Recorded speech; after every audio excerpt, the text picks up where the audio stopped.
ភ្លឺដូចអំពូលភ្លើងជីវិតយើងដូចភ្លើងដាច់កិច្ចរកបញ្ហាក៏ដូចក្រកសាច់គ្មានសម្រេចការងារអ្វីមួយឡើយ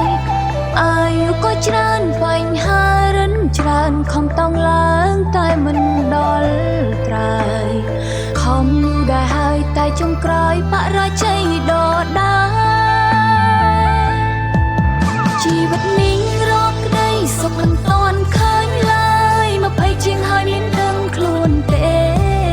គេក្មេងៗជោគជ័យបន្តជាហោហែខ្មាស់គេទេដាក់សំណួរសួរខ្លួនឯងជីវិតនេះថ្ងៃណាភ្លឺស្វាងដូចគេទៅមិនចង់នៅ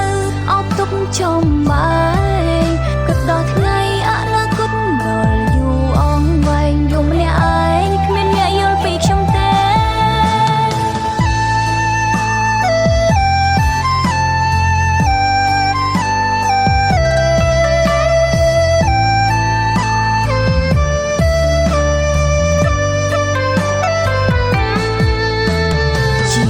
គេភ្លឺដូចអំពូលភ្លើងជីវិតយើងដូចភ្លើងដាច់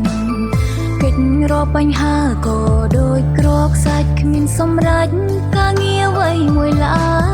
យអាយុក៏ច្រើនបញ្ហារិនច្រើនខំតង់ឡើងតែមិនដល់ត្រើយខំដែរហើយតែចុងក្រោយបរាជ័យដដែលជីវិតនេះរកក្តីសុខមិនតាន់ឃើញឡើយ20ជាងហើយមានដឹងខ្លួនទេគេក្មេងៗជោគជ័យបន្តជាហោហែខ្មាស់គេទេដាក់សំណួរសួរខ្លួនឯងជីវិតនេះថ្ងៃណាភ្លឺស្វាងដូចគេទៅមិនចង់នៅអបទុកចំបាយគិតដល់ថ្ងៃអនាគតដល់យូរអង្វែងយំម្នាក់ឯងគ្មានអ្នកយល់ពីខ្ញុំទេជីវិតនេះរកក្តីសុខមិនតាន់ឃើញឡើយ20ជាងហើយមានដឹងខ្លួនទេ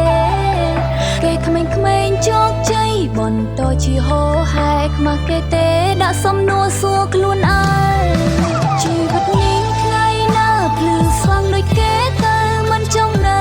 អបទុកចំបាយគិតដល់ថ្ងៃអនាគតដល់យូរអង្វែងយំម្នាក់ឯងគ្មានអ្នកយល់ពីខ្ញុំទេថ្ងៃអនាគតដល់យូរអង្វែងយំម្នាក់ឯងគ្មានអ្នកយល់ពីខ្ញុំទេ